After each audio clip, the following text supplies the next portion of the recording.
ZYS 898, Rádio Justiça, Brasília. FM 104,7 MHz, 20 kW de potência.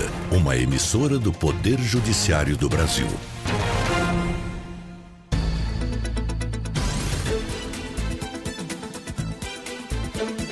Voltamos a apresentar Revista Justiça. E estamos de volta com Revista Justiça, começando agora a terceira e última hora. Hoje é quarta-feira, 30 de agosto de 2023 e você, ouvinte, é o nosso convidado. Participe com a sua dúvida, sua sugestão pelo nosso WhatsApp. Anote aí, 61 999 75 81 40. E também as nossas boas-vindas a você que nos acompanha com imagem aqui do estúdio da Rádio Justiça pelo YouTube. Entre lá, Rádio e TV Justiça ao vivo, vai ter o link para você acompanhar o estúdio da rádio. 10 horas e 4 minutos. Revista Justiça. Debate. Vamos falar sobre a medida provisória que elevou o valor do salário mínimo, corrigiu a incidência do imposto de renda. Vamos falar sobre taxação sobre rendimentos obtidos no exterior por residentes no Brasil e também vamos falar, claro, reforma tributária. Por isso, estamos recebendo aqui o conselheiro e coordenador da Comissão Nacional do Imposto de Renda à Pessoa Física, do Conselho Federal de Contabilidade, doutor Adriano Marrocos. Bem-vindo mais uma vez. Bom dia. Obrigado, Sérgio, pelo convite. Guide, César, um prazer encontrá-los aqui. Também estamos com o economista e consultor, mestre em economia, Dr. Guide Nunes. Bem-vindo, Dr. Guide ou Guide? Tanto faz.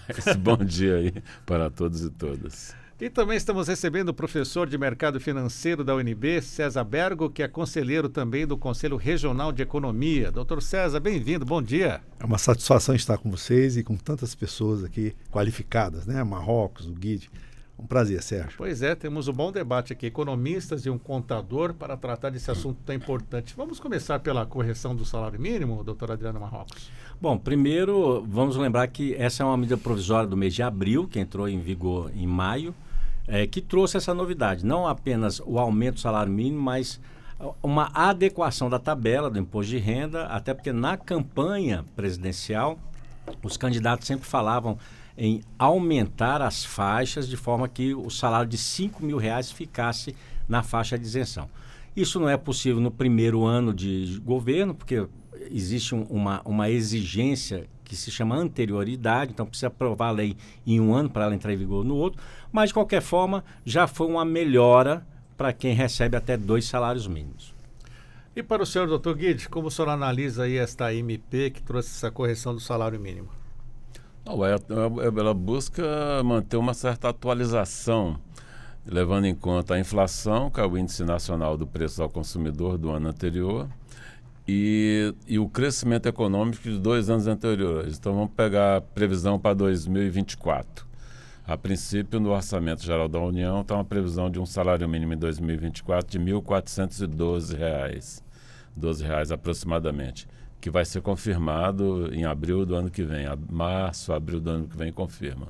Então, nessa elevação tem a previsão do INPC para esse período e do crescimento, mais o crescimento econômico de 2022, que foi relativamente baixo. Então, a MP do salário mínimo leva em conta isso, a atualização do salário mínimo pela inflação e um aumento real se tiver crescimento econômico. Se não tiver, aí é só a correção inflacionária. E para o senhor, doutor César Bergo, esta correção do salário mínimo, como o senhor avalia, está ainda aquém do que nós precisamos? Não tenha dúvida que desde 2015 a gente não tinha reajuste da tabela. E acumulado, nós temos uma inflação de 155%. Estamos falando de imposto de renda, então. Imposto de renda. Uhum. E a questão sobre o salário mínimo, essa correção? E, então, nessa época de 2015, você já tinha essa prática de corrigir o salário mínimo pelo INPC e mais o ganho, o crescimento econômico, vamos dizer assim. Isso foi, de alguma forma, deixado para trás, né? E o salário mínimo começou a ser corrigido por uma inflação, às vezes uma inflação baixa, né? E acabou comprometendo o poder de compra do trabalhador. Então, não tenha dúvida que a gradativa recuperação do poder de compra é fundamental, sobretudo para as camadas mais baixas, né? Uma vez que o salário mínimo ele permeia o pagamento de vários benefícios também. Não só o salário, mas tem a aposentadoria, você tem os benefícios sociais. Então eu vejo com bons olhos no sentido de que você recompõe aos poucos o poder de compra do trabalhador. Imposto de renda agora, então. Vamos lá, falar dessa correção do imposto de renda que é tão desejada. O imposto de renda ele está defasado, como eu falei, 155% de 2015 até agora. E a campanha presidencial falava em até uma isenção de R$5 mil, né, as pessoas que ganhavam R$5 mil. Mas sabemos que isso aí é complicado, porque você não pode fazer de uma hora para outra. Você vai comprometer toda a questão econômica, mesmo hoje que o governo tem uma questão de necessidade de arrecadação.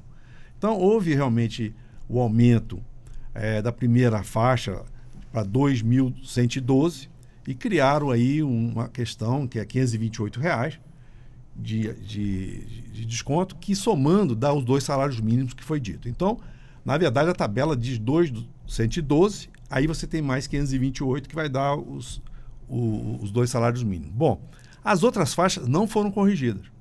Então, as outras faixas, elas continuam da mesma forma.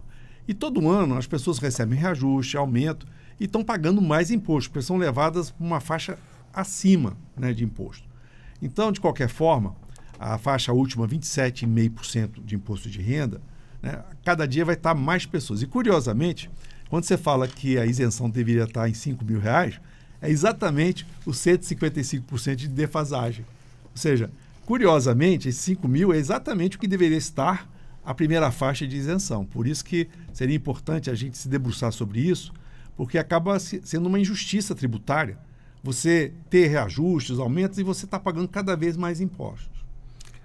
Mas, César, me permita só fazer uma complementação. Essa mágica aí do 528, que ela surge numa conta que foi bem... os 2 salários mínimos. Que foi bem orquestrada, né?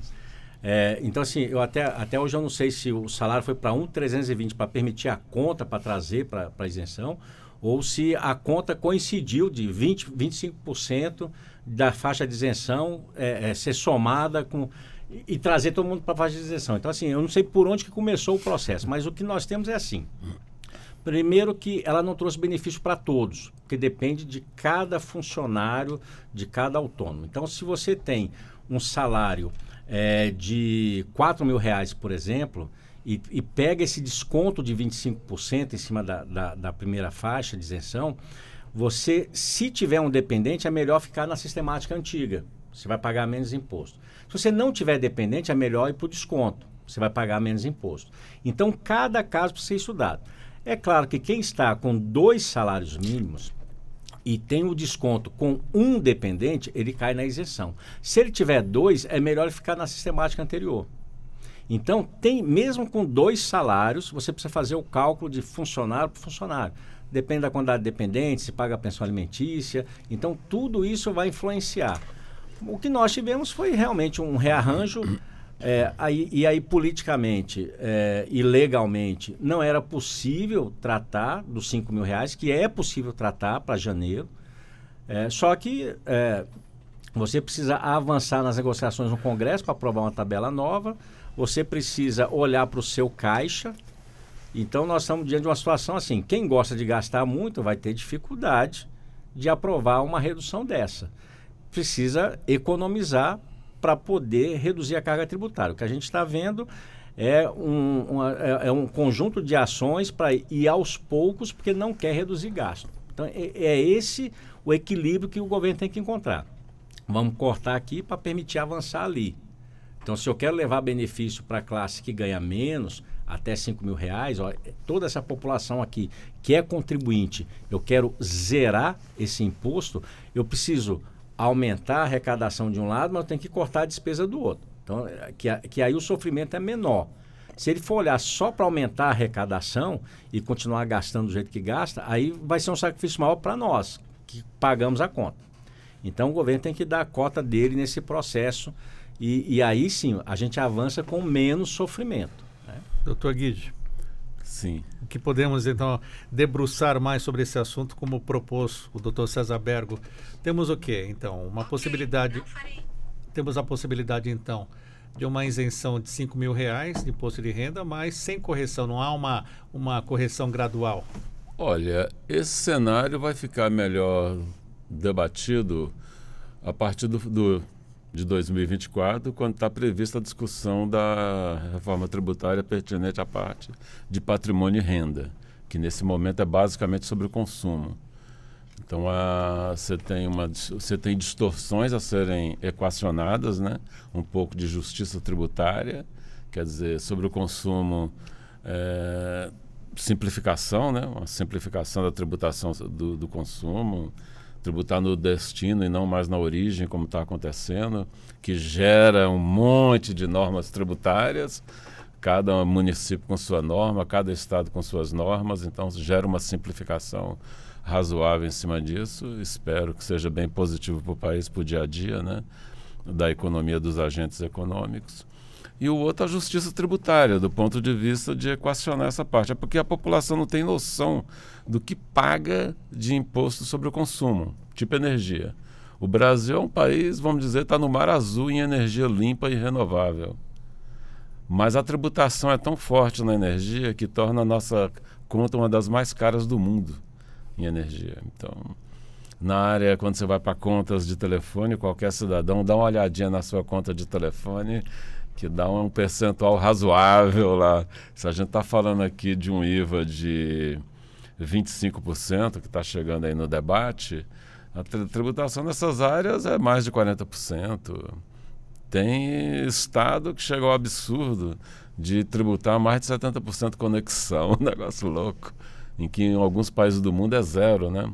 Os países precisam de uma infraestrutura pública de conexão para o cidadão, é como uma estrada que todo mundo necessita. Então esse é o cenário em que estamos no debate da reforma tributária. Doutor César. Bom, eu queria voltar um pouquinho à questão do salário mínimo. Pois não. Porque, obviamente, a gente faz o levantamento, a gente sabe que o salário mínimo ideal para uma família é bem maior que isso, né? Hoje o Diese calcula algo próximo a R$5.000, o que uma família necessitaria, né? Mas do ponto de vista do país, nós temos que entender que quando aumenta R$12, R$20 no salário mínimo, pode parecer pouco, mas para a pessoa é muito importante, porque ela está precisando daquele valor. Então esse lado social, esse lado humano, ele tem que ser levado em consideração. E também aumenta os recursos na mão das pessoas. Então o governo vai arrecadar mais, porque vai aumentar o consumo e arrecada mais também, porque às vezes a gente faz aquelas contas de padaria, 1 mais 1 é 2, mas não é. Na economia sempre tem algo que extrapola esse entendimento. Então é importante a gente entender que mais recurso na economia movimenta mais a economia, vai arrecadar mais, vai gerar emprego, e um dos fatores que nós estamos observando é a queda no índice de desemprego. Isso é importante. E também a melhoria da renda do trabalhador. Então, de qualquer forma, né, o salário mínimo, basicamente, quem recebe é o empregado doméstico, né, a maioria, né, a grande maioria. Mas acaba servindo de base também para outros pagamentos. Então, eu queria só dizer que é importante também o governo trabalhar em desatrelar outros aumentos do salário mínimo. Que muitas vezes a gente fica ali no salário mínimo, no aumento do salário mínimo, porque ele vai aumentar a aposentadoria, vai aumentar não sei o quê, vai aumentar o BPS. Então, isso acaba dificultando você tomar uma decisão sobre o salário mínimo. Quando, na realidade, no país, você tem estados que pagam um salário mínimo maior, inclusive, né? Então, o ideal seria que houvesse esse entendimento político, né? Porque, economicamente falando, é positivo, sim, você aumentar os recursos, né? Nós temos a questão do Bolsa Família, as outras ajudas que o governo dá, isso melhora a economia e gera mais arrecadação, e o governo também acaba ganhando. Então não é só aquele retrato que a gente tira, aumentou, não, tem todo um aspecto de implicações positivas para a sociedade e para a economia que a gente tem que levar em consideração. E o microempreendedor, a pequena empresa, qual o reflexo quando sobe o salário mínimo para o contador, e como esse dono de empresa chega, reclama, chora para o contador? O César abordou bem a questão. Toda vez que fala em reajuste de salário mínimo, é um alvoroço grande, né, para o pequeno empresário, né? Tanto quem é microempreendedor individual, que pode ter um funcionário, como quem tem uma pequena empresa, micro, pequeno porte, enfim. Ele paga uma conta direta em cima do faturamento, mas ele tem que pagar o funcionário. Então, assim, todo mundo olha muito para a questão tributária, né? Mas não tem imposto sobre o salário para quem é optante do Simples. Realmente sobre o salário não tem, porque ele paga sobre o faturamento. mas ele tem que pagar o salário, né? Então, assim, e tem um fundo de garantia de qualquer forma, vai ter férias, vai ter 13º. Então, existem reflexos. Mas faz parte do negócio. Então, quando você constitui uma empresa, qualquer que seja o porte dela, você sabe que esse custo você vai ter que pagar. E não é só o salário para aquela pessoa, porque você contrata, tem um uniforme, você tem alimentação, você tem transporte. Então, tudo isso entra na sua planilha de planejamento do negócio. Então, você tem que estar sempre revendo os cálculos. Agora, sobre a reforma tributária nesse aspecto aí, nesse momento, como nós estamos tratando ainda de consumo, não falamos ainda de patrimônio nem de renda, ainda que tenha alguma coisinha lá de patrimônio, que entrou o IPTU, vai cobrar IPVA sobre lancha, navio, avião. Então, assim, teve alguma coisa sobre patrimônio que entrou aí nessa reforma. A gente não entendeu bem por que entrou, mas faz parte do processo, né, político. Mas o que está nos preocupando é inviabilizar alguns negócios, principalmente no setor de serviço, porque o conceito de base ampla, você vai alcançar quem não pagava um imposto que começa a pagar outro. Então, assim, o IVA não tem como você tratar se não for numa base ampla. Isso faz parte do conceito. Mas nós sairmos de uma tributação de 11%, 12% para uma que vai chegar aí, inclusive, César, eu ouvi no Congresso ontem, 30%. Então, só inclusive crescendo, até a temperatura de febre. Inclusive com justificativa, tá? Né? A justificativa foi de que na Turquia, que é o país que cobra mais que a 27, mas a Turquia é um país pequeno, o Brasil é dimensão continental. Poxa, mas até a dimensão agora entra no cálculo, né, da alíquota. Né? Então, assim, essa é uma preocupação nossa. É chegar, por exemplo, a 30% e você inviabilizar negócios e ter fuga. E a fuga vai ser simples. Ela vai para o Simples. Então, ele vai migrar algumas atividades para o Simples Nacional, que o Simples está fora. Nós devemos ter um aumento de empresas no Simples. E, por outro lado, nós estamos até preparando um estudo sobre o impacto dessas mudanças para poder apresentar aos parlamentares. E uma das alternativas é bem simples. É criar mais faixas no Simples. E aí não precisa mexer em nada, não precisa ter o conselho, a pessoa paga uma guia só e vai para o comitê gestor, e o comitê gestor distribui. Então, assim, nós já temos o sistema funcionando, a gente não precisa inventar a roda, é mais fácil do que parece. A preocupação com o lucro real, que são as grandes empresas, é uma preocupação menor, porque são grandes empresas, têm equipes e mais equipes, elas podem ficar para um segundo momento, mas se nós pegarmos aí 12 milhões de MEI, mais de 8 milhões de empresas no Simples e uns 3 milhões de empresas no lucro presumido, a gente resolve isso tudo só criando faixa. Então, existe forma de simplificar, de não criar todo esse tumulto e de arrecadar, mas, de novo, a gente tem arrecadação, mas tem que ter economia, tem que gastar menos. Então, o que é gastar menos? Eu não posso cortar em certos investimentos, educação, infraestrutura, mas outros nós podemos cortar. Então, é esse sacrifício que precisa ser feito de um lado para não sobrecarregar a reforma que ainda não tratou de imposto de renda e contribuição social. E mais uma coisa sobre o imposto de renda que eu esqueci de mencionar, quando a gente fala em aumentar a faixa de isenção do imposto de renda, tem um detalhe, né, Guide e César, que nós temos que lembrar para quem está nos acompanhando agora. Quando você fala em cortar imposto de renda, você enfia uma faca nos governadores e nos prefeitos, porque metade do dinheiro não é do governo federal. Metade vai para prefeituras, vai para governos estaduais e ainda tem os fundos, FNF, CO, enfim, e o FNO. Então, assim, metade você distribui. Então, se eu corto, eles vão bater aqui na porta e querer saber, cadê a minha parte? Vai vir de onde a minha parte? Porque eles têm que cortar a despesa lá também. Então, é essa política que ela não é fácil de conduzir, né, mas precisa ser conduzida por alguém. Que situação é essa, né, doutor Guide? É delicada. E sobre essa taxação de rendimentos obtidos no exterior, isso já está valendo, não está? Como é que está, doutor Guide? Ou quem pode me ajudar aqui? Ainda não, né, Bergo? Tá só... Não, a medida provisória, ela já colocou isso aí. Então está em vigor. Está em vigor. Obviamente, o que vai acontecer É que existe aquele prazo que ela está em vigor, né? E são dois tipos de tributação. Você tem a tributação dos ricos, né, que eles falam, que é os fundos exclusivos, e as offshore. Né?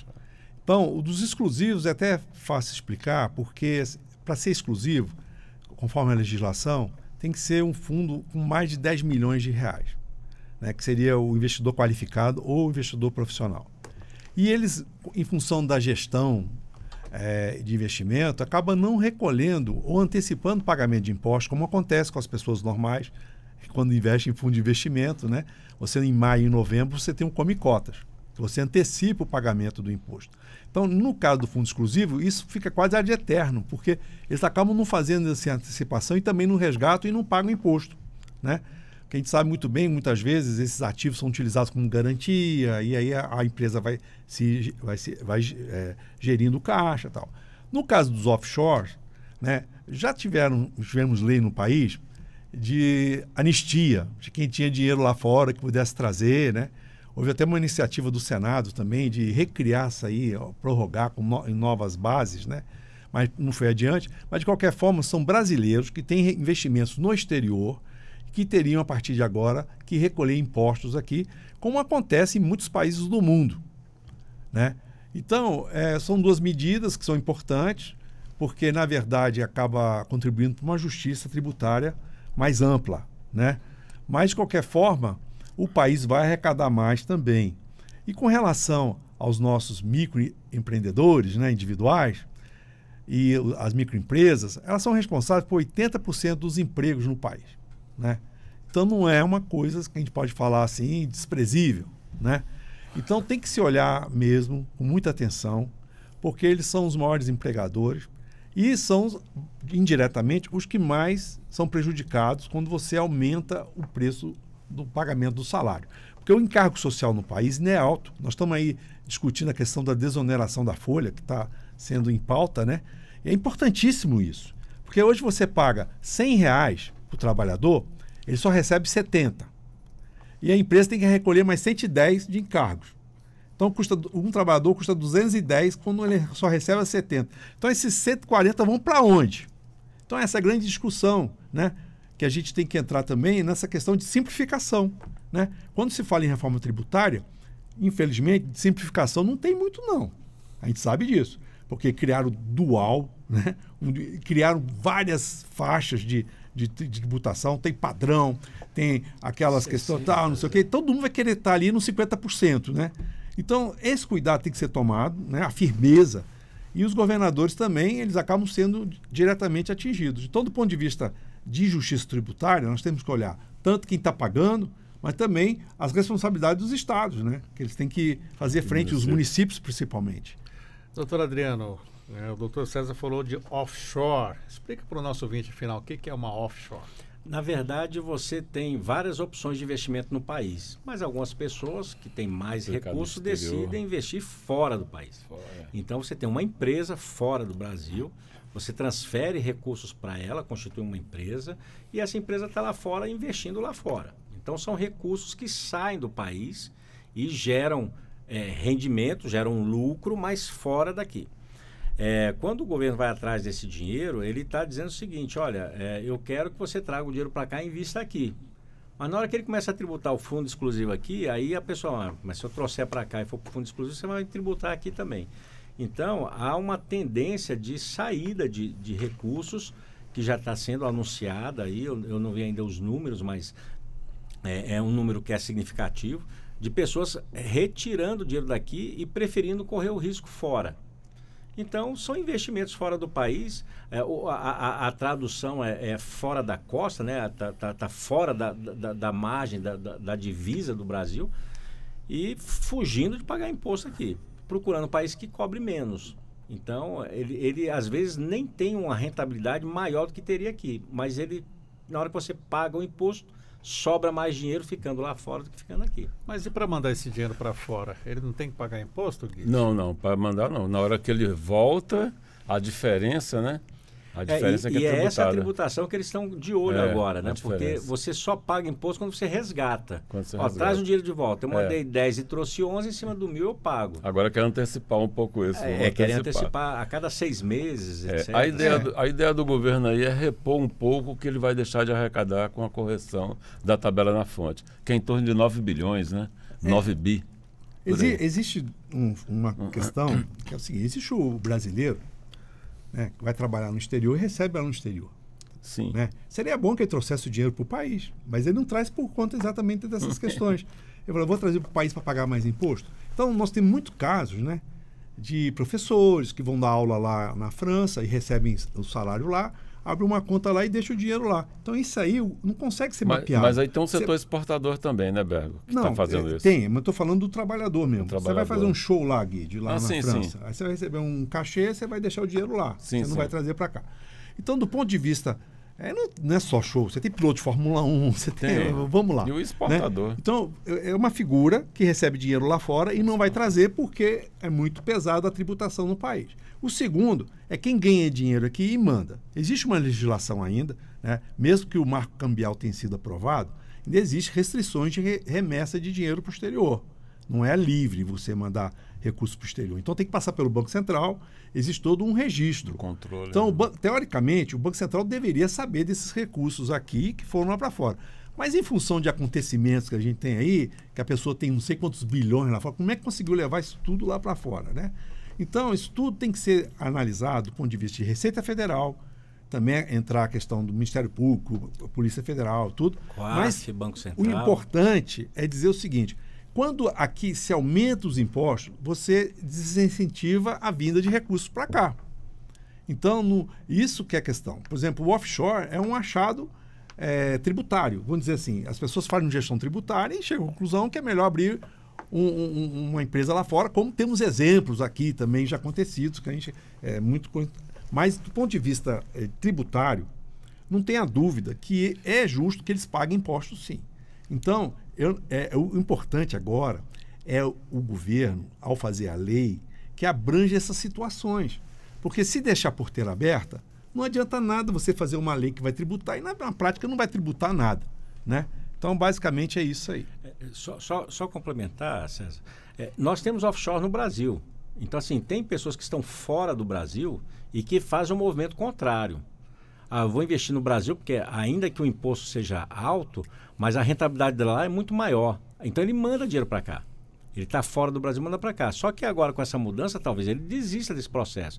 Aí ele retira e volta para o país dele, vai pagar o imposto lá, tá? Normal. Mas ele vai procurar outros países que dêem uma rentabilidade maior do que a que ele tem no país dele. Então, assim, o processo alcança muitas pessoas, né?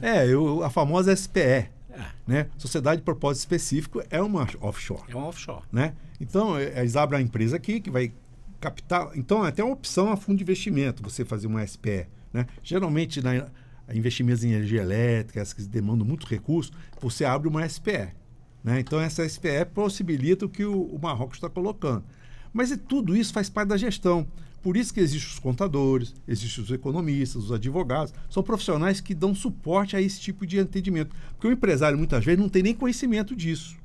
Né? Então, existem empresas específicas para tratar desses assuntos. Não tenha dúvida de que o importante é que a legislação seja transparente, objetiva e que realmente atinja o objetivo dela. Então, eu vejo que é importante, sim, tomar essa decisão. É uma gordura que nós temos aqui. A desigualdade gera isso, né? Nós temos um país que tem praticamente 90% de tudo que se movimenta aqui está na mão de 10%, né? Então, isso tudo acaba gerando o que nós estamos falando aqui. E o governo quer que esse pessoal pague imposto, trazer ele para a luz. Então, é um começo, não vai resolver todos os problemas, como é o caso também da tributação dos jogos, né, que saiu recentemente, vai possibilitar o governo arrecadar um pouco mais, mas somando tudo isso, objetivando zerar o déficit público para o ano que vem, né? A promessa do ministro Haddad é déficit zero, né? Déficit zero.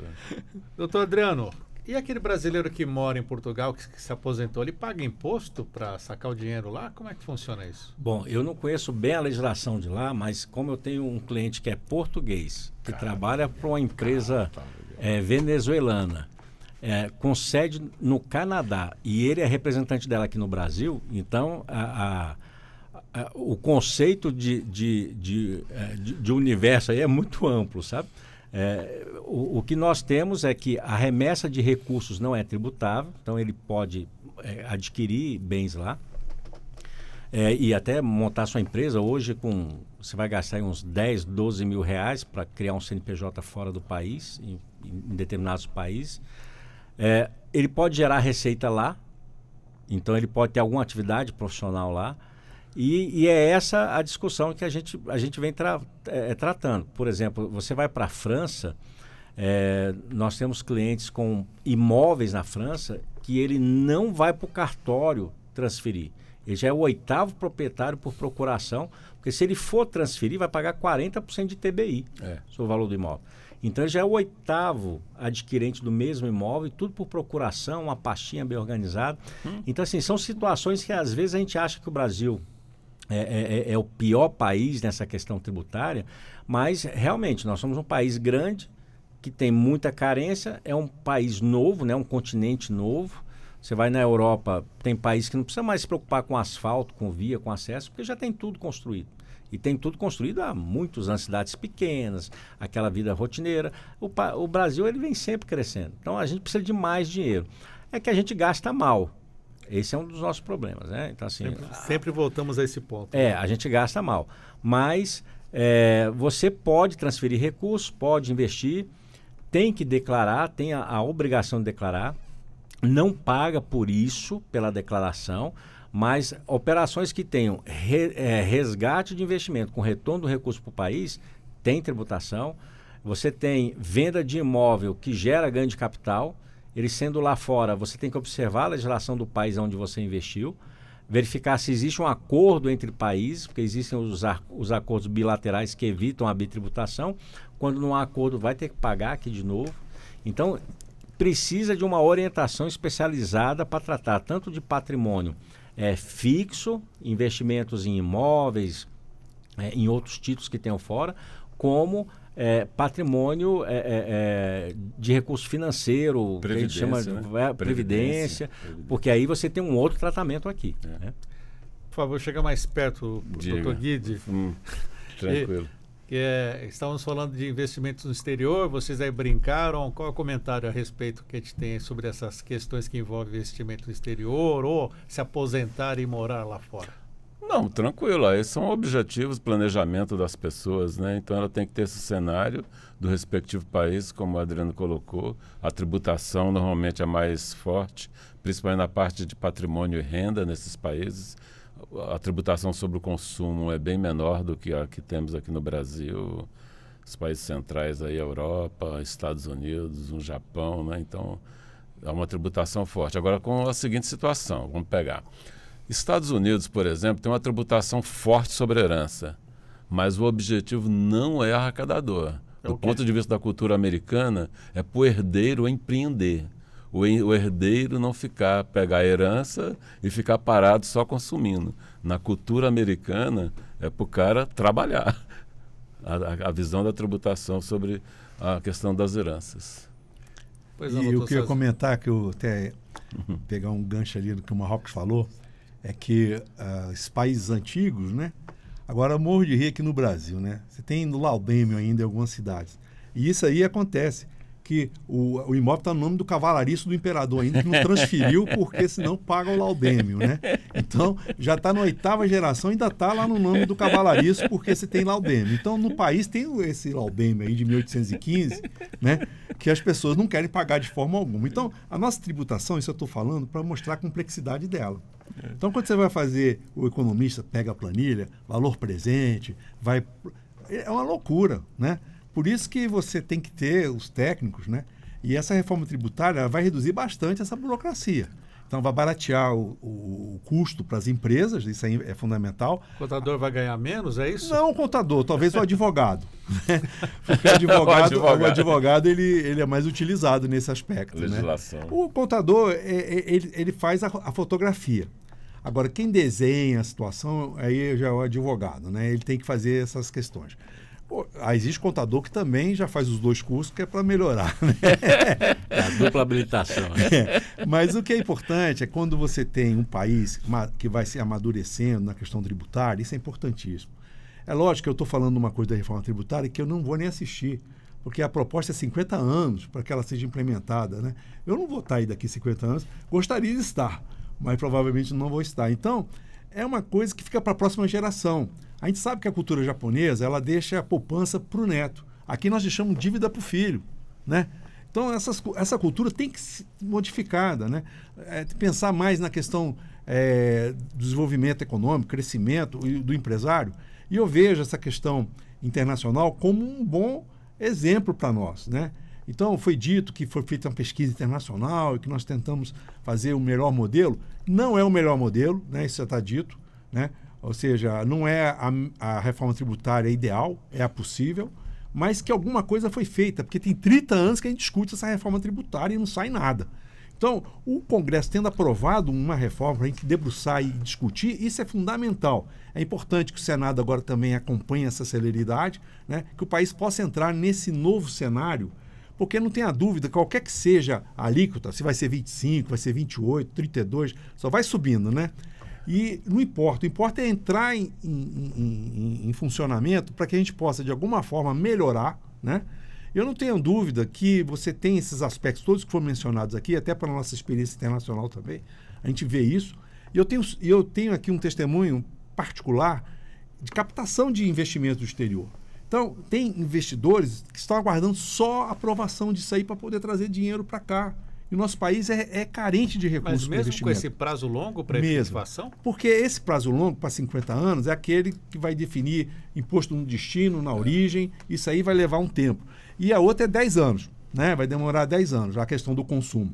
Mas já trouxe ali, não só a questão do IPVA de navios, aviões, mas tem também negócio das empresas, heranças. Colocaram lá no meio, lá um negócio em última hora, 45 minutos do segundo tempo, colocaram o negócio, aí está aquela discussão, né? Porque aí você vai ter problema societário, a gente sabe disso, né? Da legislação societária. Tem que ser discutido mesmo. Então, esse pente fino no que está no Senado é fundamental. O importante é que se aprove. E não tenha dúvida que o país só tem a ganhar com isso. Porque hoje, talvez o país, ele oferece oportunidades no mundo que não tem outro país. Tipo, né? Infraestrutura, né? Ferrovia, melhoria dos portos, aeroportos, a questão também de hidrelétricas, né? Como foi dito aqui também, a questão da energia limpa, né? Meio ambiente. Né? Ou seja, eu vou fazer uma lista aqui que a gente vai ficar o programa todo falando. O país é um país de oportunidade. E lembrando sempre que esse país, você vai em Mato Grosso com relação ao agronegócio, é IDH de Suécia.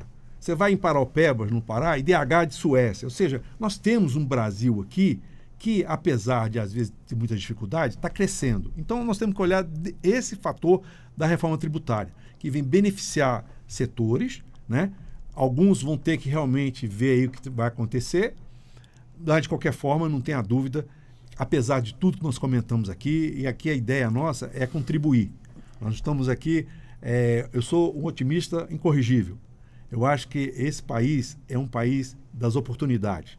Eu estou dizendo isso não por mim, estou dizendo pelos meus clientes que querem investir no Brasil. Agora, é preciso que haja uma resposta. O CDS, que é o risco do Brasil lá fora, vem caindo, né?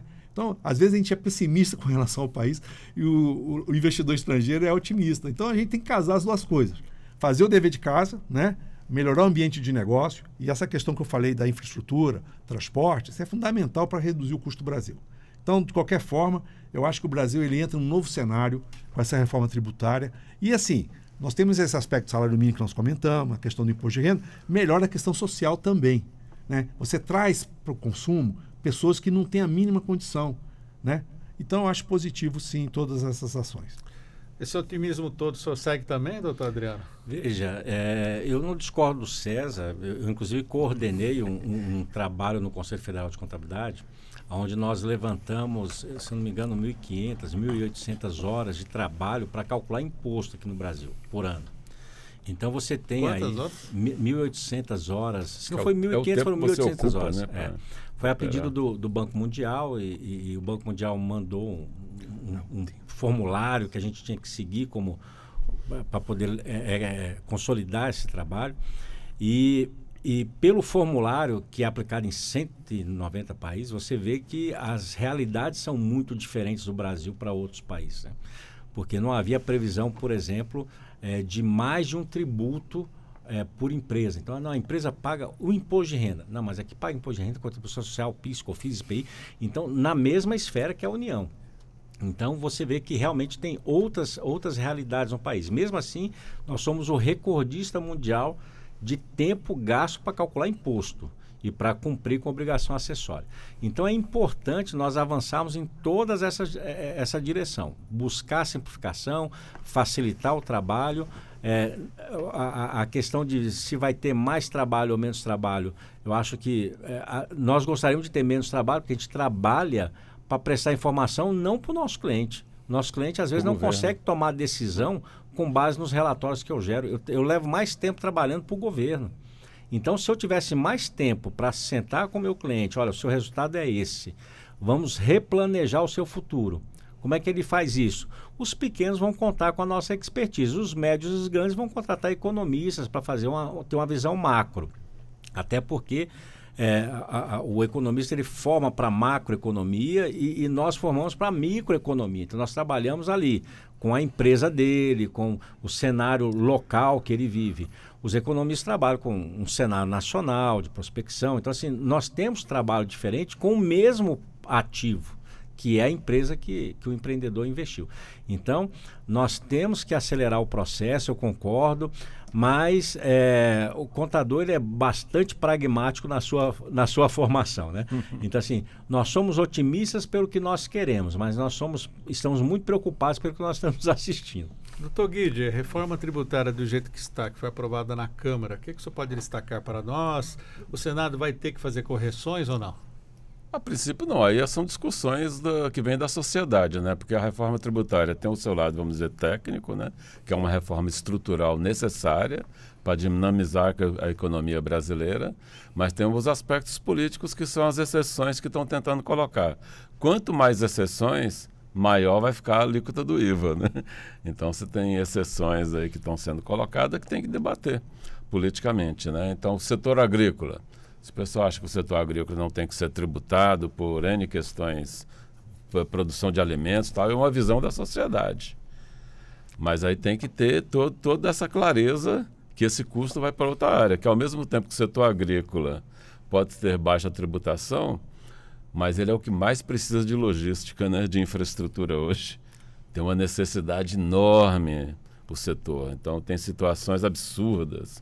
Uma produção de grãos de Mato Grosso sair para ficar estocada no Rio Grande do Sul, mais de 1.000 quilômetros. Então é um cenário que o país ele precisa se organizar. Ele precisa ter políticas de desenvolvimento local, regional, setorial. Um pouco isso que o Bergo falou. O cenário da sustentabilidade, da economia verde, é uma oportunidade para o país.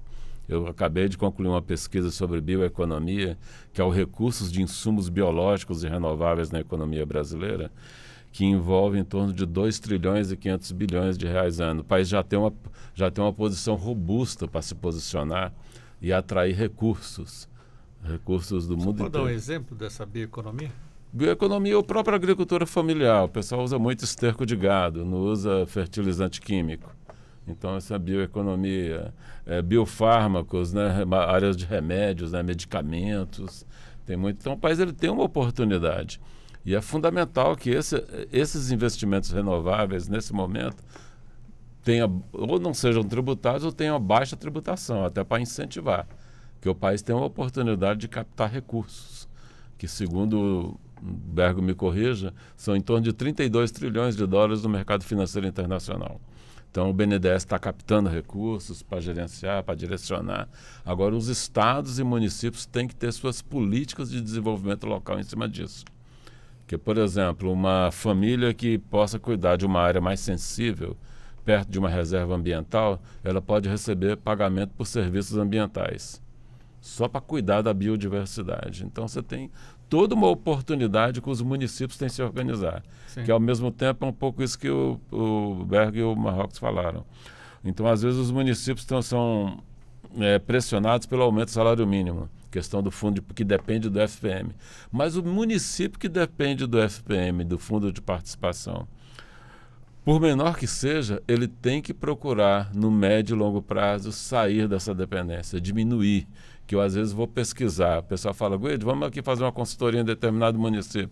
Aí eu olho lá no IBGE, um município de médio porte, 86% da receita FPM.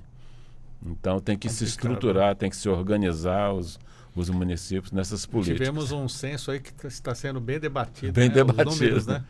Ou então, né, Guido, tem que deixar de existir o município, né? Também, eu ia tocar nesse aspecto. O americano é duro. Municípios, eu ia tocar exatamente nesse aspecto. Uma experiência canadense que eu tive, que eles juntaram 3 municípios em um. E com a economia que fizeram, construíram um hospital, construíram uma universidade. Aqui, geralmente, se briga para dividir o município. Dividir o município. Então, prefeito, vice-prefeito, 5 secretários. E a gestão também. Câmara de vereadores.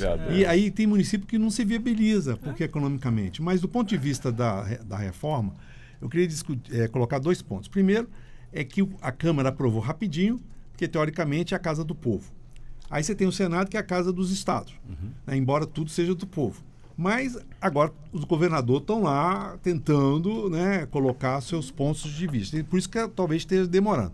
Foi colocado um prazo para acabar o debate. Agora, o mais importante é que cheguem logo num consenso, porque a gente está vendo que ainda tem a questão assim, de jogo de poder, como teve recentemente a guerra fiscal, né? Um Estado baixando ICMS para levar a indústria para lá, essas coisas todas. Então, isso não deveria ser evitado. E uma preocupação que eu tenho é com relação à Zona Franca de Manaus, por exemplo, que ela está fora da questão. Mas será legal que um Estado tenha esse privilégio e os outros não? Na atual conjuntura global, bilhões de né? reais, A gente tinha que pensar um pouco nisso, porque quando você mantém essa questão, e os outros estados? Como é que você vai discutir essa questão de origem e destino, você tendo um Estado que tem esse privilégio com relação... Ou seja, eu acho que já maturou a Zona Franca de Manaus. Tem que discutir, não estou dizendo que tem que acabar, mas é importante que hoje as indústrias viraram montadoras. Às vezes se faz lá fora para montar aqui. O emprego é gerado lá fora e não aqui. Então tudo isso tem que ser levado em consideração, porque não só a biodiversidade, né, que foi mencionado pelo Guide, mas também os potenciais do próprio país, né? Para a gente não ser só um exportador de commodities, né? Agregar valor nas exportações. Mais ou menos como era em 1500. Ou seja, né? Só mudou o pau-brasil e o ouro para soja, milho. Não, e não tem como querer que a agricultura segure as pontas da economia brasileira. Eu acho que é exigir muito. O país ele vai precisar de uma base industrial inovadora, renovável, sustentável. É deixar de vender a laranja para vender o suco de laranja. O suco de laranja. E o senhor falou, doutor César Bergo, sobre os prazos, né, para entrar essa reforma tributária, 50 anos, mas e de imediato? Quando teremos já os efeitos dessa reforma tributária 2027, depois da aprovação dela? Olha, na verdade, eles colocam um prazo de 2026. 26, que é para entrar realmente, funcionar alguma coisa. Plenamente só daqui 10 anos. Né? Só em 33. Mas do ponto de vista para acostumar também, né? Olha, eu vou dizer assim, hoje tem muito tributo que ninguém sabe até, né? Taxas, né? Então é uma coisa complicada mesmo. E como nós bem colocamos aqui, você tem que contratar às vezes 2, 3 advogados, 2 contadores e 5 economistas. Mas do ponto de vista... Só aproveitando. Não, mas eu acho interessante essa sua afirmação, mas você ainda vai ter tempo de fazer ciências contábeis e tipo aumentar o grupo. Imposto não cumulativo e imposto cumulativo. Que pesado. Agora, a questão realmente é essa, né? Você tem um sinal da macroeconomia, trazendo um pouco para o nosso lado, importante para o país, né? Nós temos hoje um crescimento maior do que estava sendo previsto no início do ano. Isso vai gerar mais arrecadação, mais geração de emprego. Nós temos uma taxa de inflação que vem caindo mesmo com esses aumentos recentes dos combustíveis, da energia elétrica. Você vê que são as questões administradas, né? Então, essa pressão inflacionária, ela deve ser contida ainda.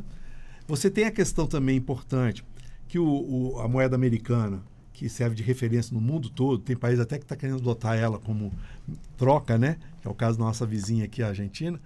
Ela vem mantendo comportadamente uma cotação. Só uma adendo, o nosso presidente falou que nada obriga que seja em dólar, né? Não obriga, mas a questão da moeda americana, a gente também é o seguinte, a gente tem que surfar na onda. Né? Esse negócio de ir contra a onda, né? O Brasil ele tem reservas excelentes. Teoricamente, ele não precisa levar nem essa bandeira aí. Mas ele já está levando essa bandeira porque ele está, talvez, querendo uma posição geopolítica, né, de destaque.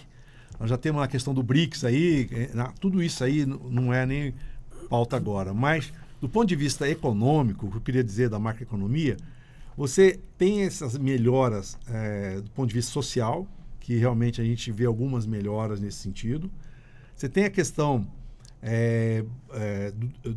da melhoria da renda também do trabalhador. Então, macroeconomicamente falando, nós estamos faltando só uma coisa, que é a redução da taxa de juros. Né? Então, a taxa de juros deveria reduzir um pouco mais, porque uma taxa de juros... O senhor fala Selic, né? A Selic, que é a maior do planeta, a taxa de juros real. Né? Então, você pega a Selic e tira a inflação, nós estamos campeão de audiência. Então, assim, isso não é possível. Né? Nossa taxa de juros realmente é elevada. O Banco Central começou a fazer a redução de 0,5%, deve caminhar nesse sentido aí, mas do ponto de vista de impacto nas demais rubricas de financiamento, de empréstimo, tem que olhar realmente porque o empréstimo, o crédito, é fundamental para o negócio. Né? Quando a gente fala crescer indústria, crescer comércio, tem que ter crédito. Né? O crédito é fundamental para tudo isso. E para ter crédito, você tem que ter taxas de juros compatíveis. Né? Então, do ponto de vista econômico, macroeconômico, nós temos fatores que me trazem esse otimismo. Né? Mas, do ponto de vista prático, né? Não tenha dúvida que nós temos que acelerar essas reformas. E uma reforma que foi mencionada, que é a reforma administrativa, para gastar menos, ela é importante também. Porque, nesse sentido, você aumenta a arrecadação, reduz despesa e aí você gera realmente recursos. E lembrando que cada 1% de taxa Selic, o governo tem que pagar 40 bilhões de juros. Né? Então, você tem o serviço da dívida, que esse ano vai ser 700 bilhões. Né? Você imagina quantos Bolsa Família a gente não faz com esse serviço da dívida, né? Doutor Adriano, algo a acrescentar? Porque fica aquela dúvida, né? Será que nós só cresceremos com investimento de fora ou essa reforma tributária acaba trazendo desincentivo para que a própria população, os pequenos empresários possam colaborar com a economia? A reforma tributária em si, como ela preserva os optantes do Simples Nacional, eles estão fora desse processo todo, até porque eles já pagam o IVA, né, único, porque você recolhe numa guia só vários tributos e o governo é que reparte essa arrecadação, eles estão preservados. O que afeta mesmo hoje foi por exemplo, quando nós falamos de taxa de juros, que foi bem lembrado pelo Bergo agora, é que você tem um Pronamp, por exemplo, que na primeira edição veio com um juro muito baixo, e na segunda edição ele veio praticamente concorrendo com o mercado. Ele ainda estava menos que o mercado, mas já... O Pronamp era o quê? Era um financiamento que veio na época da pandemia para salvar o pequeno, mas no início ele veio com taxa de 2%. Então tá lá, 2% de juros, fechou. Aí depois ele foi para 6% ou 8%. Estava abaixo dos recursos dos bancos privados? Estava abaixo, mas muito mais alto. Então, assim, você triplicou, quadruplicou a taxa de juros no momento que você ainda precisava de fôlego, de crédito para poder recuperar a sua atividade e não ter que demitir e fechar, como muitas empresas fecharam no país. Então, nós queremos olhar para o futuro com uma boa expectativa de que a reforma tributária, nesse aspecto, e que ela vai alcançar, vai trazer melhoria, mas ainda estamos diante de uma discussão. Como o Guide lembrou bem, as forças políticas são grandes. Nós tivemos entrada de várias atividades na redução da base de cálculo em 60%, que não estavam nessa base e que politicamente conseguiram entrar. Algumas entraram na faixa de 0, então eram atividades que iam pagar imposto e foram para 0, e outras que iam pagar imposto cheio e foram para 40% de imposto, né, 60% de redução. Então, nós temos assim uma situação que politicamente ainda é muito estável, precisa aprovar. Mas como eu quero parafrasear o nosso amigo Dalma, que já esteve comigo aqui falando sobre a reforma tributária, Dalma Palmeira, até isso melhorar vai doer muito. Viu? Muito bem, quero agradecer aos nossos convidados. Estamos partindo aqui para as considerações finais, onde falamos sobre essa medida provisória que elevou o valor do salário mínimo, falamos sobre a incidência do imposto de renda e também falamos com certeza sobre reforma tributária. Já fica aqui o convite para um futuro debate sobre essa reforma tributária quando ela for aprovada no Senado. Os senhores estarão aqui para explicar os efeitos para os nossos ouvintes. Começo agradecendo o economista e consultor, mestre em economia, Dr. Guide Nunes. Obrigado por estar conosco, Guide. Ok, tranquilo. Eu espero um pouco de esperança, né? Com essas melhorias, as oportunidades que são enormes que o país tem, e espero que essa discussão da reforma tributária revigore, né? Faça o país se planejar, se organizar, como o Bergo falou também, numa perspectiva também de longo prazo, né? Não só olhar o curto prazo, o imediato, mas o médio e longo prazo. E depois temos a reforma tributária sobre renda. Quero agradecer ao professor de Mercado Financeiro da UNB, César Bergo, que é conselheiro do Conselho Regional de Economia. Professor, obrigado por estar conosco aqui. É um prazer estar com vocês, e até um dia desse me chamaram para fazer um serviço, eu falei, eu vou cobrar 2 salários mínimos. Ele, por quê? Porque eu quero entrar no Desenrola. Então, são programas importantes que trazem para a economia essas pessoas.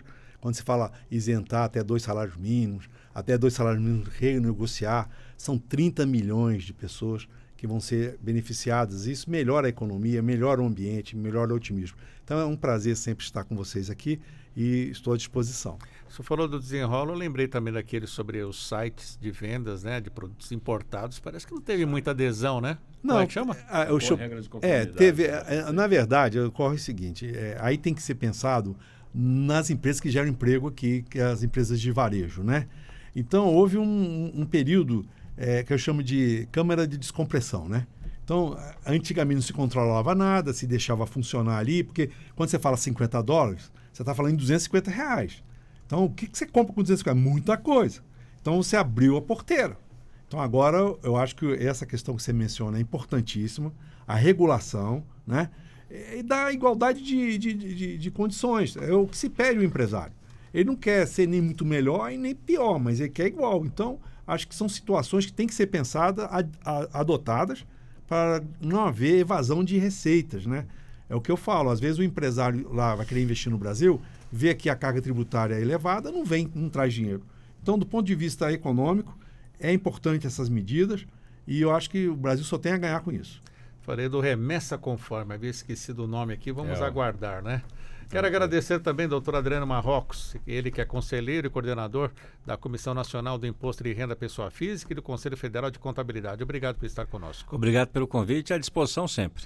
Alguma consideração final ainda? Bom, já que tem o tempo... 30 segundos. Então, obrigado, que tenhamos uma reforma tributária que seja justa e que traga melhoria para a população brasileira. Muito obrigado aos nossos convidados, obrigado a você que nos acompanhou com imagens pelo YouTube da Rádio Justiça e também no FM 104,7. Essa entrevista vai estar disponível também futuramente para você assistir quando quiser no YouTube. 11 horas, o Revista Justiça vai ficando por aqui. A apresentação e edição de Sérgio Duarte, produção Leandro Bezerra, trabalhos técnicos Luiz Alves, programação musical Josemar Fernandes, coordenação de jornalismo Bárbara Michelini, Secretaria de Comunicação Social Supremo Tribunal Federal. Está chegando aí Ariana Fonseca em mais um Entretexto. Um ótimo dia para você e até amanhã.